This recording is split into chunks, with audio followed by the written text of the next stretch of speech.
Voici le jeu 50 et plus façons de jouer avec les systèmes du corps humain. Le corps humain, c'est quelque chose qui fascine autant les petits que les grands.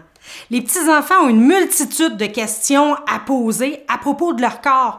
Pourquoi ça fait poum poum poum poum vite vite quand je cours? Pourquoi quand je mange trop, j'ai mal au ventre? Comment font mes os pour me tenir? C'est quoi le plus grand os du corps? Puis mes muscles, j'aimerais ça qu'ils grossissent. Faut que je fasse quoi exactement? Alors les questions, ils en défilent sans arrêt. Bien, avec ce jeu-là, non seulement vous allez trouver de nombreuses réponses à ces questions, mais en plus, vous allez pouvoir découvrir de quoi est constitué le corps, quels sont les différents organes, parce qu'il y en a des centaines, à quel système ces organes-là sont associés, quelles sont les fonctions générales de ces systèmes-là, et vous allez découvrir tout ça en vous amusant.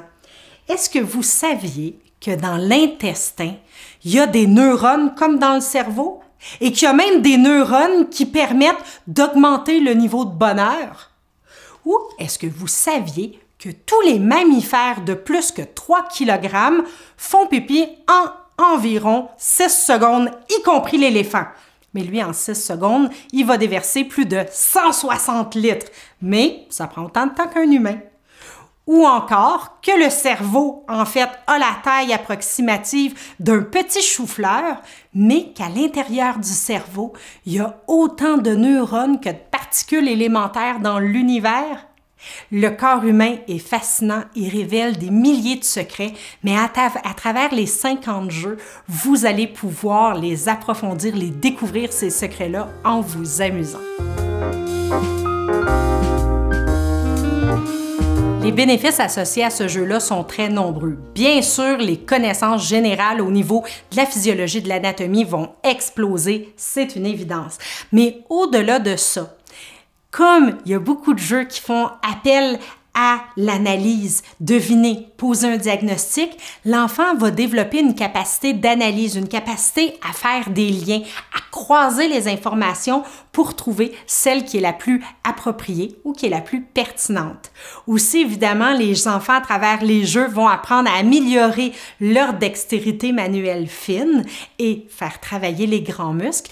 Et évidemment, bien, ils vont apprendre toutes les connaissances, les capacités exécutives associées au fait de jouer efficacement, d'attendre son tour, de ne pas aller trop vite, d'inhiber les mouvements qui ne sont pas nécessaires, de travailler en groupe, en coopération, d'écouter les autres, donc d'avoir une certaine empathie puis une bonne écoute, d'être en mesure de verbaliser efficacement leurs pensées. Alors, ce sont tous des bénéfices qui sont associés de façon générale au jeu, mais en plus de ça, chacun des 50 jeux individuellement ont toute leur série de bénéfices propres, ce qui vont vous permettre, selon ce que vous voulez aller chercher, de prendre exactement le bon jeu pour arriver au résultat que vous désirez. Dans ce jeu, vous allez découvrir rapidement que le plus grand nombre de cartes, en fait, ce sont les cartes organes. Il y en a 67. Sur chacune des cartes, ce qui est intéressant, c'est que ce sont des vraies photos, ce qui va permettre beaucoup plus facilement de localiser l'organe puis d'avoir une idée de la proportion de façon beaucoup plus exacte. Alors, vous allez découvrir l'organe qui est à l'intérieur d'un système. Alors, on voit vraiment bien l'organe parce qu'il est beaucoup plus en couleur que le reste du système à l'intérieur de la photo. Et si vous retournez les cartes, c'est là que vous allez découvrir une multitude d'informations hyper pertinentes. Vous allez découvrir, est-ce que cet organe-là est un organe interne ou externe? Vous allez pouvoir découvrir, est-ce que c'est un organe qui est considéré comme vital ou non vital? Ensuite, les informations importantes, bien évidemment, le système lui-même qui est associé à l'organe. Ensuite, est-ce qu'il y en a un ou plusieurs, ou deux, ou trois? J'ai un cœur, mais 2 poumons. Il y en a combien exactement? De quelle maladie cet organe peut être affecté exactement? Dépendamment de l'organe, on va voir son poids, sa taille, son volume, sa longueur et finalement, et non la moindre, une anecdote sur l'organe qui est idéalement très croustillant et palpitant.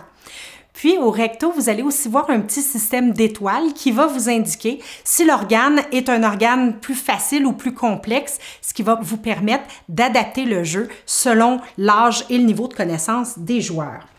Ensuite, vous allez pouvoir découvrir les 11 cartes systèmes.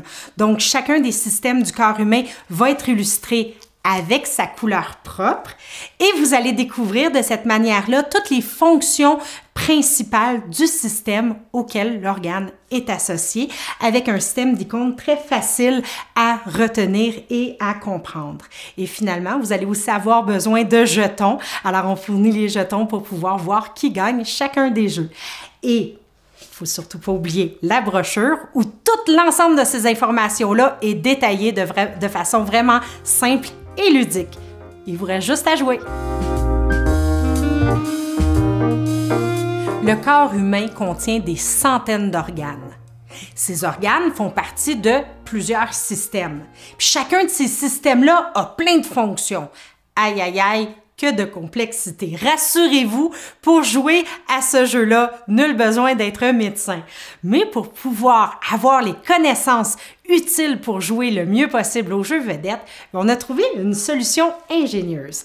En fait, oui, le jeu se joue de 50 façons différentes, mais dans le dépliant, vous allez voir qu'il y a 5 jeux qui ont été mis en vedette dans un ordre très précis. En fait, on a créé une progression des apprentissages qui va permettre d'acquérir toutes les connaissances, mine de rien, juste en jouant. Le premier jeu qui est indiqué se nomme Métamorphose. C'est un jeu qui permet de travailler la mémoire et qui permet d'ores et déjà de commencer à mémoriser le nom des divers organes. Alors, ce jeu-là est très simple. On place des cartes sur une table, les joueurs les observent. Ils doivent ensuite se retourner ou fermer les yeux et à ce moment-là, il y a une carte qui est enlevée et une qui est rajoutée. Les joueurs doivent ensuite découvrir quelle carte a été enlevée, la nommer et quelle carte a été ajoutée. C'est une manière hyper efficace d'amorcer la mémorisation des différentes cartes des organes.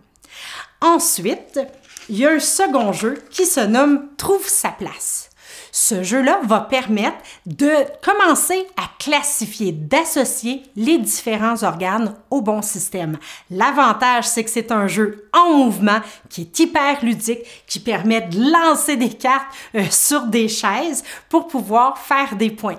Alors, c'est amusant et déjà, on commence à mémoriser encore plus efficacement le nom des organes et les systèmes auxquels ils sont associés.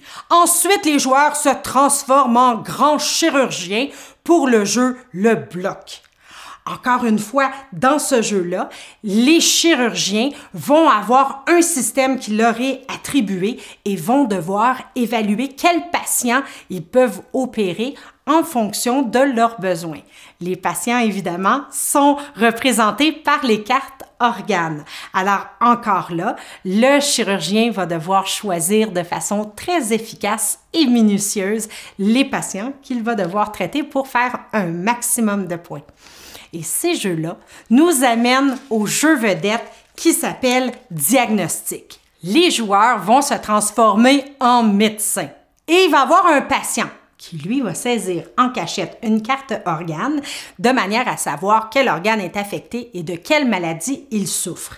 Ensuite, il va s'étendre et chaque médecin, tour à tour, va devoir trouver qu'est-ce que le patient a. Alors, une fois qu'il va avoir une possibilité de réponse, il va déposer la carte organe dans la bonne zone sur le patient pour parvenir à faire des points. Mais il faut faire très attention parce que si la carte tombe, les points sont perdus. Dans ce jeu-là, vraiment, il y a un approfondissement extraordinaire des connaissances où tout le monde va découvrir quelles sont les diverses maladies bizarres qui affectent tous les organes du corps, de manière à approfondir les connaissances en anatomie et en physiologie. Et finalement, il y a un dernier jeu qui se nomme Idem. Ce jeu-là va permettre vraiment réellement d'approfondir les connaissances parce que les joueurs vont devoir trouver des points en commun entre deux cartes organes distincts. Peut-être que ça va être leur taille, leur volume, leur poids. Peut-être que ça va être le système auquel ils font partie. Peu importe, l'important, c'est qu'il y ait un point commun. Alors, au terme de cette série de jeux-là, vous allez voir que vos connaissances en anatomie et en physiologie seront absolument impressionnantes et vous aurez rigolé et joué allègrement tout en développant ces connaissances.